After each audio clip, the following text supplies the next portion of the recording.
Good morning, all you podcast maniacs out there. My name is Glen Hayward, the proud owner of Good Works Auto Repair in sunny Tempe, Arizona. And I'm Dave Martin. I'm the owner of Martin's Auto Repair down in Central Phoenix. So this podcast is called Under the Hood with Glen and Dave. And the reason why it is because Dave and I have been in this industry for a very long time, cumulatively over 100 years. Yeah, way too long. Sad to say. Sad to say, but, we're old. Anyway, we're going to introduce ourselves and let you get to know about us a little bit, why we do what we do, how we do what we do, and how we got started in the industry. So I'm going to let Dave start off this morning with that. Well, I was born in North Dakota. Woohoo! Woohoo! And all I remember about North Dakota was the snow was way harder than I was because we left there when I was 5 years old. And so we came out here, and my dad had got a job out here, and office manager, and he was up the street from a Chevron full-service gas station. Right. And that was real popular back then. oh, there was three of them. Everyone on every had corner. gas and service, right? Right, gas and service, right? And there was usually, one on every corner almost. And so the owner of the Chevron was getting ready to retire, and he talked my dad into taking it over. So wow. So that's a big transition, right, from the business world into the auto repair world. It's like a different world sometimes. Right? And my dad, he had lost his fingers in a farmhand, and so he only had one hand, and he thought, man, how the heck am I going to do this? Well, the owner just told him, hey, you got to be a businessman. You know what I mean? And he said, you don't have to fix cars. That's not your thing. You hire people to fix the cars. And so that's what he did. And he had some business training because he worked at Holiday Inn, and they had some really good training. And so he had the business background. And so that's where we started. And I was born with Spina Bifida. I've been in a chair all my life. So, but my parents didn't really coddle me, or they treated me just like my other two brothers. Yeah, like they should. And so I started working at the Chevron full service gas station when I was 10 years old, and pulling weeds out of a planter, and sweeping the parking lot, and pumping gas, and worked my way up to doing some service writing. And I'm not really sure if that was working my way up or working my way down. Right, it's a downhill slide, right? I kind of like pumping gas. It was kind of fun. We always used to have fun on the islands, and going out there and helping. And back then, it was really, I think when we started, it was all full service. I don't think there was any self-service at all. That's correct. That didn't start till the 70s. Right, yeah. And, well, it must be later 70s because we started in 1971. That's it when, was, yeah. It was, because that's where I started, in a 3-bay Shell station, and we were pumping all the gas. Yeah, so that's, then we got into the tire business, and we still are in the tire business, and pumping gas, and then I later on, I was managing the place for my father for a long period of time, and then my father wanted to retire, so I bought the business from him, and been running it ever since. And we got rid of the gas in I think it was 98. Just became, we weren't pumping enough to get a good price.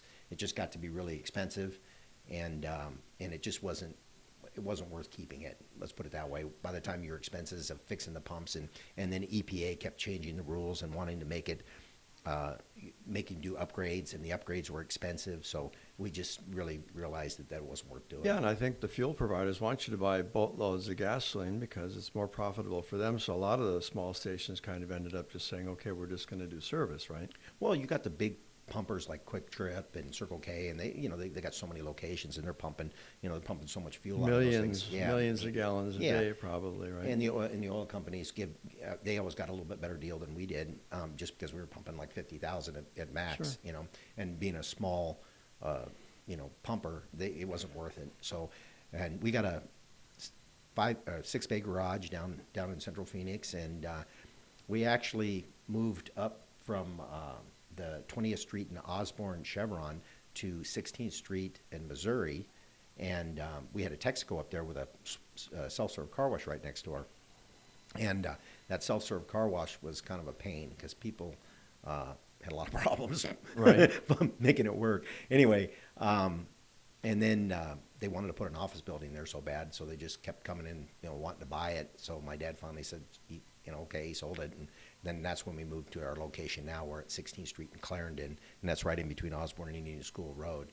And it's been a great location. Our business has done nothing but boom. We just, I got some really great techs, and I got some great people working for us. And technology is kind of our thing. We have a lot of the technology to fix a lot of the newer cars, and I have guys that really are great at diagnostic. So you've been a member of many associations now throughout your career, ASA, which is the Automotive Service Association, the BDG with NAPA. You've been a president. You've been the president of, several different associations and so on, including Spina Bifida, which is pretty awesome. So tell us a little bit about how you got involved in that and why you got the job, why they wanted you to do it. Well, I guess I went in there and I had a lot of ideas, and then everybody says, "Well, he looks like he should be in charge." So it got to be that way. And with Spina Bifida, it was just near and dear to my heart. One of the things we've done a lot of charity stuff. We've given cars away. Yes, and we've been privileged to be part of that as well. Yeah, right. You and I have been in some organizations together, like NARPRO and stuff like that, where we've given cars away and done some fantastic things to help the community. And I know you and I are very like-minded on that. We want to give back to the community. But with Spina Bifida, it was just near and dear to my heart because I wanted parents to see the other side of it. There's such a dim look at, when you have a spinal bifida child, you don't know how they're going to turn out, what they're going to be able to do. And it just seems like there's so much negativity on it. And I wanted parents of younger kids to see something different. And I wanted to try and make a difference to try to help them get a more positive outlook and raising their kids and helping them progress and become successful in life. Awesome. And that's really why I became the board chair. Okay, so you and I have also been members of an organization called Automotive Training Institute, ATI, out of Baltimore.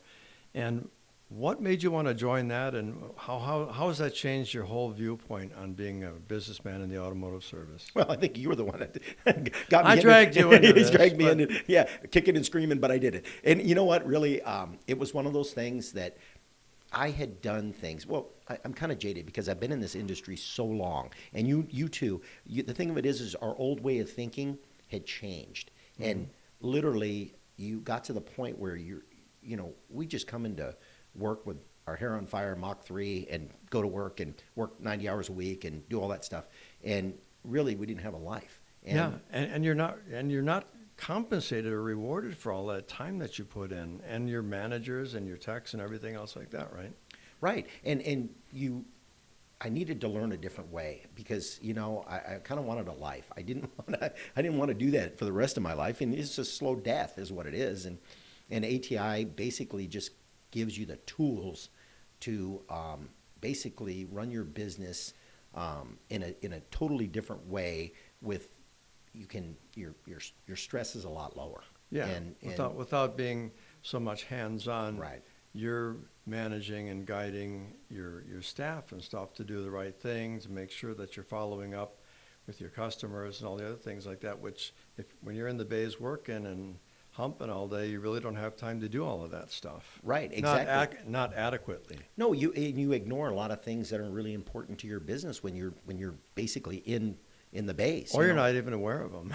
Right. They just happen, and all of a sudden you have to deal with the aftermath, right? Right, and you and I were talking before the show, we were talking about marketing and how much has that changed from 20 years ago. Putting ads in the paper and Yellow pages? mailers and people's, the yellow pages and all that stuff is almost obsolete at this point. Yeah, it is. It really is. And, print on it anymore. Everything's done on the internet. That's just where it's all went. Yeah, we decided really early on in our business to get a website. And, I had a business partner at the time, and he says, we need to get a website. And I'm like, what's wrong with the newspaper and what's wrong with, the mailers and all the other stuff that everyone's been doing for years in the automotive field? He says, no, I really think we need a website. And he didn't really elaborate on that, why we needed one, but I went along with him. I says, it's cheap. Why not, put, goodworksautorepair.com and make a website, right? Yeah. And it has been absolutely revolutionarily instrumental in changing our business. Yeah. Well, I told you a lot about me. What about you, Glenn? Well, I think I mentioned before I started in the automotive industry. I mean, when I was a young boy, my dad worked on cars and stuff like that. And so I was always in there with my older brother, Don, and we were wrenching and learning how to do stuff. And cars were much simpler, of course, to work on than they are now. Yeah. Now you open the hood, it's like, okay, where's the engine? It's buried under 10 shrouds that you have to take off so that you can see where the motor is in the transmission. So anyway, long story short, I was intrigued. I loved working with my hands. I really feel like I have a gift for doing most anything. I do carpentry, remodeling, electrical. I do a lot of stuff. And we're not talking about cars. I mean, that's outside of what I do here. But I've remodeled several houses and everything. And I have a gift from God, I believe, for being able to work with my hands and figure things out. And so, but the automotive thing really, really, really was just nagging at me. And I've had a couple of jobs over the years that were not related directly to that, but the whole time, the automotive repair thing transcended my life. And I was working at the prison here for 12 years, and thankfully I was on the right side of the bars, right? But, all Got of to that meet some really good people, didn't you? Oh, yeah, some real winners. But, the point was I was making more money working on cars out of my house than I was making at the prison, even though I kept moving up and promoting. I was a lieutenant when I finally resigned and started my automotive business like 19 years ago. So the thing is that, it's just something that I love to do. But I was the hands-on guy. I was the guy who greeted the customer, took the work order, figured out what was wrong with the car, ordered the parts, sold the work, fixed the car, and then delivered it to the customer. And sometimes while we're shuttling the customer back and forth from their business to That's their Mach home. 3 with your hair on fire right Yeah, there. That's exactly. what you're doing, yep. And when you're doing, 10, 12 cars a day like that, it gets really hectic. And of course, we started hiring some employees, one of which has been with me for over 20 years now. And it's just awesome, to see the growth. We started with 3 bays. We now have 15. And That's a lot of bays. It is God a lot bless of you, bays. man. That's awesome. Yeah. So it's just an amazing transition from, living from hand to mouth to being in a position where, I'm sitting at the helm of something that's way bigger than anything I ever could have dreamed of. But it happens with honesty and integrity and great customer service.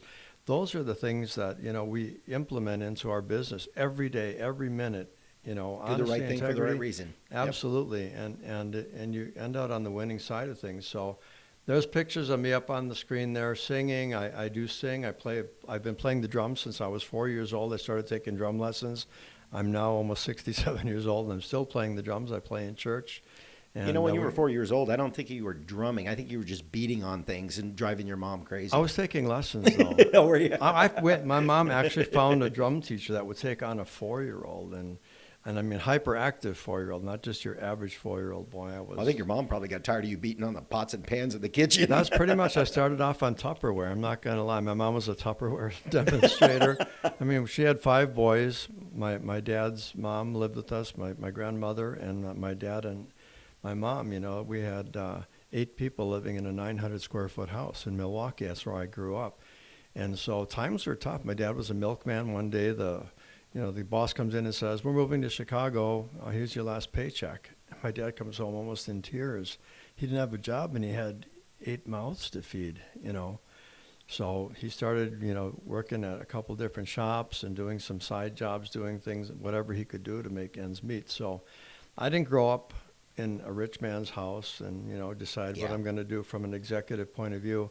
I learned to do what I did by the example of my mother and father, working hard, doing everything they could do to support their family and pay their bills and everything. And I can tell you, that was a great model for me, a great role model, because I learned not to get myself into all kinds of debt and have a bunch of problems and people breathing down my neck to pay them or close whatever I was doing up and shut it down. Well, I think you and I personally went through a lot of the school of hard knocks. It's a great school. I would recommend it for most people because it's pretty expensive school, but you not only learn what to do, you learn what not to do. You don't keep making the same mistakes over and over. The school of hard knocks is actually very beneficial. Yeah, it is. It just can get expensive. It sucks. Yeah, it sucks while you're going through it, but when you look back on it, you think, wow, I'm not going to step in that pile again. It's too hard to wipe off my shoes. Well, one of the things that neither one of us talked about was our families. So, all right, well, you can start. Well, I've been married for 31 years to my wife, Bo, and we have a 26-year-old daughter. And as you see up there in the picture, that's us up in the right-hand corner. And in the left here, this is my granddaughter, Olive. and now she's She's a cutie pie. Yeah, she's only. She didn't get a good looks from you, though. She didn't get any looks for me. She's actually my wife's little, man. She looks a lot like my wife did when she was little. Awesome. And so yeah, she's in April 11th. She'll be 2, and she's already starting the terrible 2s. She's already getting wilder. She's always been wild, and then we did our 50th anniversary party at the shop. And we were there. Yep, you were. And that's my mom and dad, and then my younger brother, and my wife, and my nephew works for me. He's my top tech, and then my daughter's sitting on my lap. And at that time, she was pregnant with Olive, and so yeah, we've built a great life together, and things have gone really, really well for everybody. And my daughter's doing phenomenal, and my granddaughter's doing great, and you know, it's been a great ride. Yeah, we've had the privilege, Rand, my wife, and I have had the privilege of knowing Dave and Bo for many years, and out to their house and theirs to ours, and parties and cruises and things that we've done together as business owners, on rewards programs for purchasing auto parts and things like that. It's been a great ride. It's been awesome. So tell me about your family. My family, I am married to my lovely wife, Rand. We're going on our 30th year of marriage here, if I'm not mistaken. I'm not mistaken. I am mistaken. 29 years? 28 years, okay. Well, we're heading for 29. Wow. Okay. She hasn't hit you yet. Well, you know, you lose count when you're having such a great time. So, but for a long time. Good way to bail yourself out of that. And Rayanne and I have 3 children, Jessica, Jennifer, and Michael, our son. He was the last of the Haywards, and I do have a daughter named Kelly from a previous marriage that lasted about 17 years. I'm kind of really showing my age now, right? I've been married for a long time. Yeah. But it's been an amazing relationship between Rand and I. And Rand and I work together in the business every day, like Bo has with you, I should say, for many years. And it's really cool when you're able to work with your spouse and not be at each other's throats and come home and go to sleep at night and, you know, not want to be killing each other, because we have specific roles. You know, Bo had a specific role with your business, and Rand has a specific role with our business, and we don't cross those lines because I hate what she does and she hates what I do, or we don't know enough about what the other one does in the technical side of it, so we're better off doing our own thing. You got to work off each other's strengths and weaknesses. Yeah, and it takes 50% of the workload off of both of us, right? No doubt. It definitely, to be able to turn that over to somebody else and trust them and not have a problem, that's awesome. Now, who's the one over here in the left-hand corner? That handsome little lad just turned 1 year old about 2 weeks ago. His name is Jet. It's J-E-T-T, my first and only grandchild, I should say. And that's Jennifer's son, and we are just absolutely thrilled. He's walking now and getting into everything. You find out your house is not childproof? He's all boy, let me tell you. He is all boy. And so, you know, I hope that someday, you know, he'll be a successful, you know, business person. I think that, you know, when you have people around you who are interested in the business world and owning businesses, of course, you have to start somewhere with a job, and then you work your way up. But we won the Small Business of the Year. There's a picture in the middle there of us, the Tempe Chamber of Commerce. We won the Small Business of the Year award in 2015. And there's literally thousands of small businesses in the city of Tempe. And so we were very honored to even be, you know, elected as one of the candidates for the award, and then they narrowed it down from like 15 to the final winner. And well, and that's a lot of that chamber stuff is community involvement, and you guys are really involved in the Tempe community. We are. I do a tremendous amount of networking before and after hours, lunches. I'm in several different leads groups that, you know, I get to talk with other business owners, which is really a valuable asset for me, because you talk about other kinds of businesses. And we're not all auto shop owners. I may be the only auto shop guy who shows up. And not that there's not other, you know, shop owners in the community, but they don't show up for any of the stuff. And so I think that's really helped my business to grow, because I'm showing an interest in other people's businesses, and vice versa. They come and see me when they need stuff, as I do with them. Yeah, and you know, we're both involved in a group together, a networking group together, and it's phenomenal. And like you said, you just get an opportunity to get out there and meet other shop owners, or other business owners, not shop owners, but business owners. And then it gives you a resource when you need some help in your, with whatever's going on in your life. Yeah. It's been a really great deal, and when they utilize us and we utilize them, it's really been networking is it's fun to me. Yeah, I like to get out and I think that all the shop owners that are in groups, like ASA or something, we all kind of share the same woes and triumphs and the same kind of things. But when you get around other business owners who own completely different kinds of businesses, you learn a lot about business life in the business world that has nothing at all to do with auto repair. Yeah, and sometimes we all have the same problems. Yeah, I mean, at the end of the day, we all have our own challenges, right, that we have to face. And sometimes the techniques that they use to resolve their problems can be applied to ourselves and ours to them, And so we're really in the hospitality business. That's what we're in, right? It truly is. I mean, you greet the customer, you make them feel warm and fuzzy, and then you talk to them about all the woes of their automobile and the costs that are attached to that, and it's not a happy story many times. Sometimes all you needed today was an oil change and an air filter. But then there's those jobs that, hey, you need an engine or you need a transmission or you need us to tear half your engine down and replace some parts on the inside of it.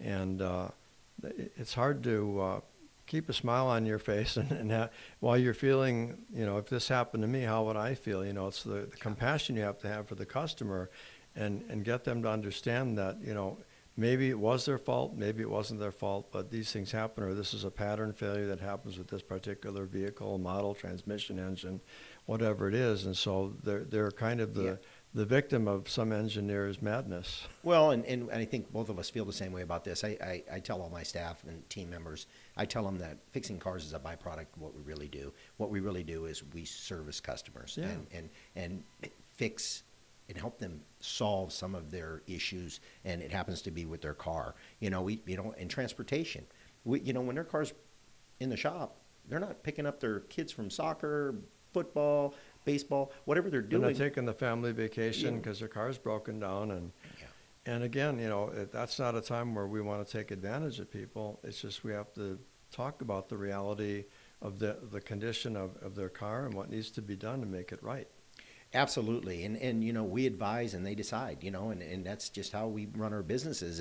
And one of the things that I know that you guys are really big on, and we are too, is we do digital vehicle inspections, and we want to make sure that the car is safe to be on the road and the car's in good enough shape to be on the road. Right. So we look over the vehicles and we try to do our due diligence to kind of prevent any breakdowns or any kind of, future problems where they're unaware of that. Right. That digital inspection, you didn't really describe what it is, but the digital inspection, we're taking pictures of every component on their vehicle, whether good, bad, or ugly, and we send that to them on an email. It's taken by every tech has got one of his own tablets, and they transpose these pictures onto an email that go to the customer, and they can see it for themselves. So there's no sleight of hand. There's no man behind the.